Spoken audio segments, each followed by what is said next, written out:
Cleaned up. Dang it, I'm between them and tacos. This is painful. So so let's talk. How many here have done some seller finance deals?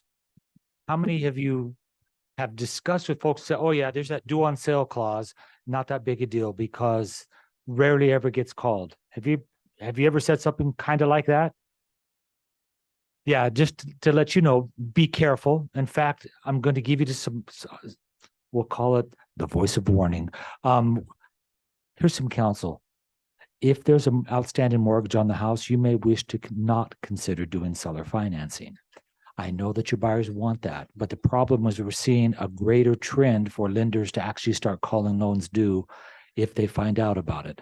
One of the attorneys that spoke at one of the seminars at UAR last week when I was there, he said, yeah, you'd only heard of one. And that's because a buyer had walked in to UCCU and said, oh yeah, we want to pay down the mortgage a little bit more. You know, there's a balance on this. So we actually want to make a payment towards the principal. And they said, who are you? Oh, well, we bought the house. They're doing seller financing. So we just wanted to pay the mortgage down. And they said, well, you kind of told us, and now we're going to call the loan due. And so it kind of put the buyer in a difficult situation. During 2010 up to present, what we were seeing was rates were doing what? They were going down. And someone said, oh, you're going to call the loan due? No big deal. I'll refinance and I'll get a better rate. Now what's the spread right now? It's probably upwards of 4%. If you're at 3.5 and you're paying 7.5, do you think the bank might want to consider calling that loan due so that someone has to pay 7.5 instead of 3.5? So I want you just to think about that. Be careful when you're counseling. If the property is owned outright, have at it. Seller finance all day long, but be really careful. And if you'll flip one for me, I'll be super fast on this one. There is a ton of fraud. I know last week's slide I talked about it had come that morning from Park City, and so I added that. There's a bunch of fraud out there. So here's a nice touch for your clients. Ask them, who do you know who owns their home or owns a piece of property, some dirt, outright, doesn't have a mortgage on it? If they do, they may want to consider putting a notice of interest on that property, something similar to this language. This language is actually provided by an attorney, and so they could copy it, talk with your title company on how to put this in place. But you would literally say, hey, this property can't be sold, cannot be encumbered without my saying so first. And so basically what we're asking sellers to do or owners to do is cloud their title. No, that doesn't sound good. No, actually, it's a really good thing because then someone can't come in and say, I had an agent walk in my office yesterday, literally, and said, I got this really weird phone call. So I looked up on the county records, this piece of property, found the seller, found her on Facebook, and I sent her I think it's Facebook, sent her a message and said, are you trying to sell your property? And she messaged back and said, who are you? And no, I'm not trying to sell my property. But what happened is a fake seller contacted a listing agent and said, hey, I want to do this. And do you see where this could go all the way down? Title does a really good job in finding out if it's a real seller or not. But we're seeing more and more of these attempts. And so let's just say it was only a $300,000 lot. Now who's at fault? Is it the title company? Is it the agent? Right now, this is still up in the air, and that's why I put at the bottom there, the jury is truly out. There is a case, took place back in New England, I believe. A guy left the country for a couple of years, went overseas, came back to see his family and, visit, shows up to go drive by his lot, and there is a $2 million house sitting on it that buyers purchased. And so the courts are trying to determine who owns the house. The guy says, it's my dirt. That improvement is mine. And so what I'm saying is we don't even want to go down the road. Was it the buyer's agent at fault? Was it title company? Was it a listing agent who listed that property? Because I have a suspicion that a Nigerian prince has been enriched. So anyway, just consider this. It's a really good touch. But just say, who do you know who owns a piece of property outright? They might want to sell it. You could get a listing. But the other side is give them some tools to help protect these, because right now, Utah County especially, really good at being able to find a property that's unencumbered, right? If you go to the county website, you can find them and they exist. So anyway, just want to give you a heads up. That's all I got. Thanks, Dean. All right, we'll turn the time over to Shoni. All right. So we've got, we may wrap up a little bit early, but it just depends on food truck. So first thing I want to point out, and let's switch mics. So I'm a student of great marketing. And one thing that I want to point out, we've talked about this in the boot camp for those who were there, is how important it is to have MOFers in your marketing right now, right? What does MOFer stand for? Yes, so make an offer for immediate response. And I'm just looking at Brady's flyer here. Do you see any kind of successful implementation of that strategy on this sheet?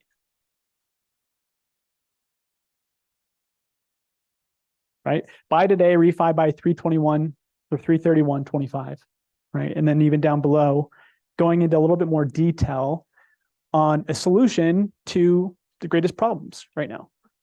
So my encouragement is to pay attention to marketing, okay? Especially, how many of you have bought something off of social media? Never. Talina. Right. How many of you have scrolled through Facebook? How many times this morning? Yeah. How many times today? I would never do that. How many of you have scrolled through Facebook and something caught your attention and it was an ad and you're like, oh, this is interesting, right? And at least stop the scroll, right? I highly encourage you to screenshot that. If you buy from it, you need to study it and say, how can I recreate this to be relevant in the real estate space? Okay. Think about that in your business. How can I adapt this? Maybe they're selling you shoes or a course or whatever it may be. Ask yourself, how can I adjust the language slightly to be applicable and apply in real estate? Okay. Think about the marketing efforts that you're doing right now, and then also use those in your conversations to clients. So when you're talking with people, finding out what their biggest challenges are, and you need to be ready to provide solutions to them. So I'm going to throw out a number. First person to guess what this number represents. Got a Subway gift card. Okay. 1.1 billion.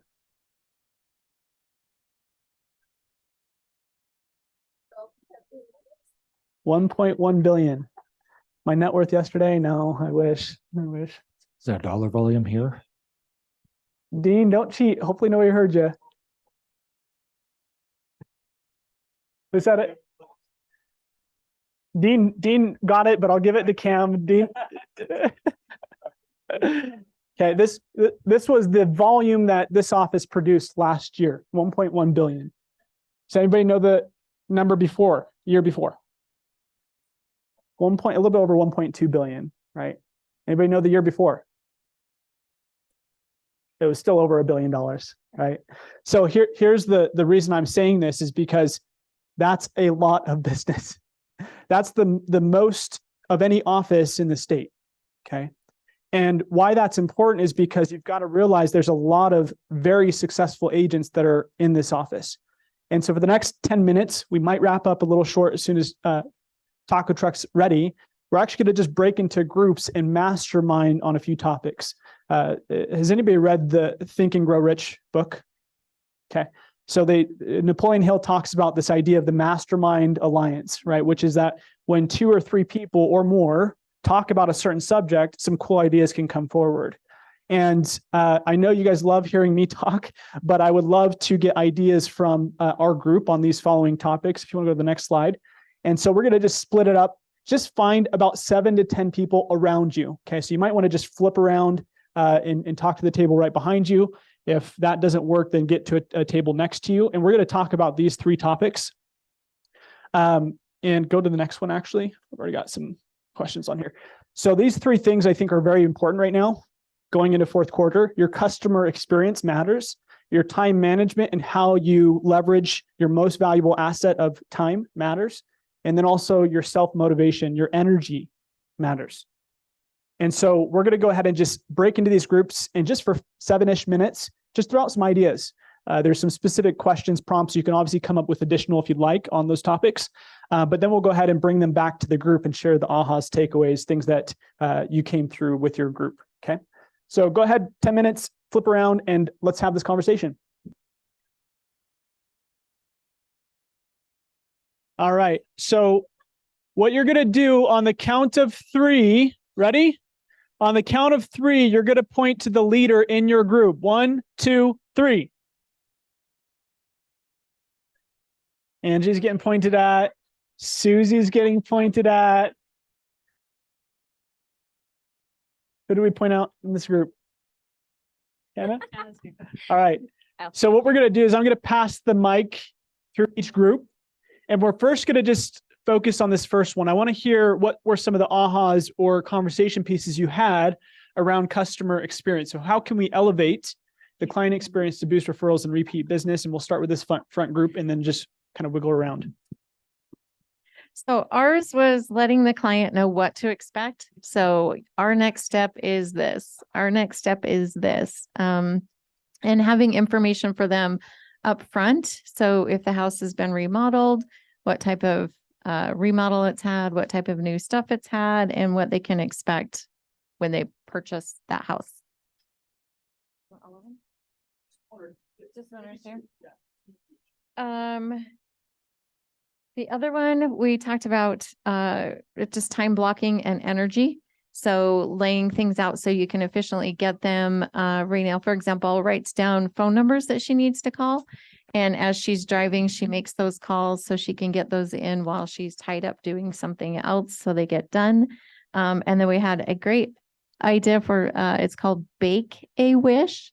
And they will deliver a cake with dry ice, and it's quite the experience for your clients. So one of those wow features that you can do for a client that will kind of stand out. This group, who is the She's like, I can't even say. That's how you got shaded. What am I answering? What we talked about? Yeah. Okay, we talked a little bit about time management and just kind of what our routines are in the mornings to kind of get things going for the day. And then we talked a little bit about getting referrals, a little bit about customer experience and how we get referrals and asking for referrals throughout the whole process. And just, making sure that our clients are aware that, like, the promise script, we use that a lot. I use that a lot. And so I shared that we just ask for referrals through the whole process so that we, So. Thanks. No. You? Okay. We also talked about time management, and with me just recently coming over here, I made like a business plan and stuff, and some of the more experienced agents were just talking about it's harder to, I guess, be motivated or know exactly what they should be doing, or and just what's helped me is having that business plan and then having those weekly goals. And I'm trying to get better at thinking so that there's not really a question. And because when I don't have a plan, that's when I can very easily waste time. But when I just have 3 to 5 goals I'm focusing on for that week, and then it's pretty clear what I should be doing every single day and time blocking that out, then it makes it a lot harder for me to waste time. So, yeah.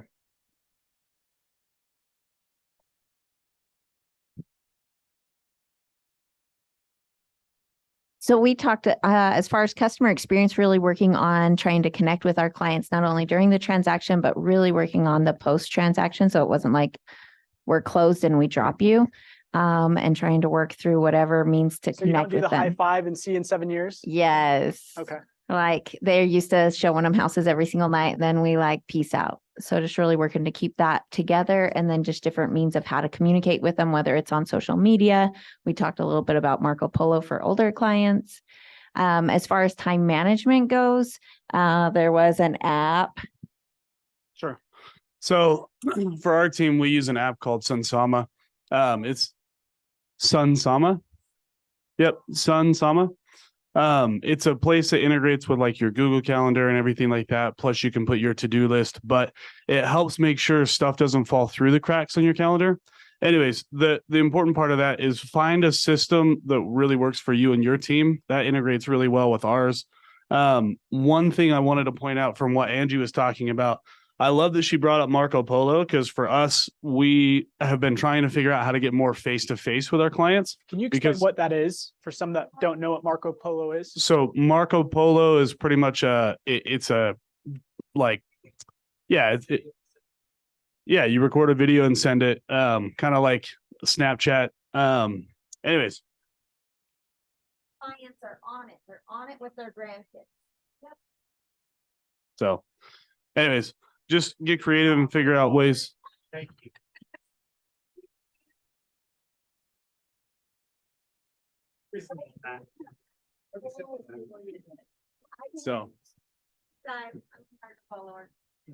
So just figuring out ways to get in front of and improve your customer interactions, right?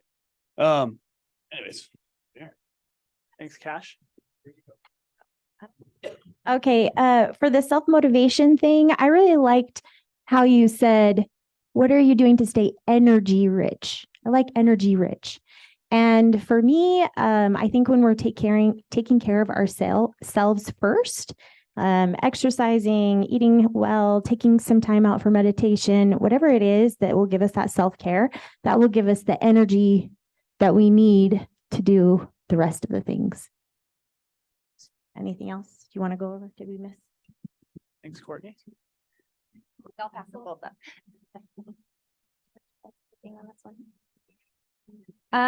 We talked about, when we were talking about the customer experience, a couple of things, just really active listening to our clients. But then we talked about fear and humor. So kind of depending on the market, a statement like, if you sleep on it, you might not sleep in it, from Dean here. But we're educating our clients too, right? Like, what does that mean? Like, because is this house going to have 3 offers by tomorrow? So educating our clients, keeping it light as well. But we liked that, fear and humor. And then kind of going along with time management and self-motivation when we're blocking, however we're, scheduling our days or our weeks, doing the hard things first. So first things first, doing the hard things first, making sure that those are a priority. And the rest of the things are going to happen, are going to fall in place so we can get those hard things and the most important things done first. Yeah. Awesome. Thank you, Tana. That's great. So, I think there's actually a lot of great value that was shared. And my encouragement is to find out what are some of the things that you need to implement in life or in business in fourth quarter. There might need to be some new habits that you install into your weekly focus that allow you to stay energy rich. And we'll go through that. Actually, we have, for those who are in the boot camp, one of the weeks specifically is around your energy. So we'll actually be talking about the idea of being energy rich, energy neutral, or energy poor, and how that impacts most likely the amount of income you can bring home in the course of a year. And especially going into winter time, right? Like we're headed into right now. So that's an important piece. But think about these things and go and spend some time working on your business, not just in your business. Asking yourself, how are you integrating these 3 keys into your business over the next quarter, right? What are the experiences that you are being intentional about delivering to your clients that is going to elevate or enhance how they feel about the whole transaction? And knowing that that elevated feeling is what's going to most likely cause them to want to refer business to you. Okay, so it does require extra effort, extra energy up front, but you get paid down the road, and that might be a 3-month time. It might be a year time. I had a client just a week and a half ago who sent me a referral, and we closed on his home 3 years ago. Now I've had to stay engaged to stay top of mind for that situation to happen, but it does pay off over time. So you've got to stay consistent with it. It doesn't end at the end of the transaction. That's where most commonly happens, is people will stop putting the same amount of energy or intention into that client once the deal is done. And I encourage you not to do that. Okay. Focus on what kind of experiences can you start programming into your client experience That's going to elevate your process. Okay. So any other ahas that we want to share before we wrap up today? Okay. If you have not registered for the boot camp and you want to register, first off, anybody who came to the boot camp this morning? And would anybody just share a shameless plug of what your experience was? Was it worth the time for you to come spend an hour before team meeting for your business and life?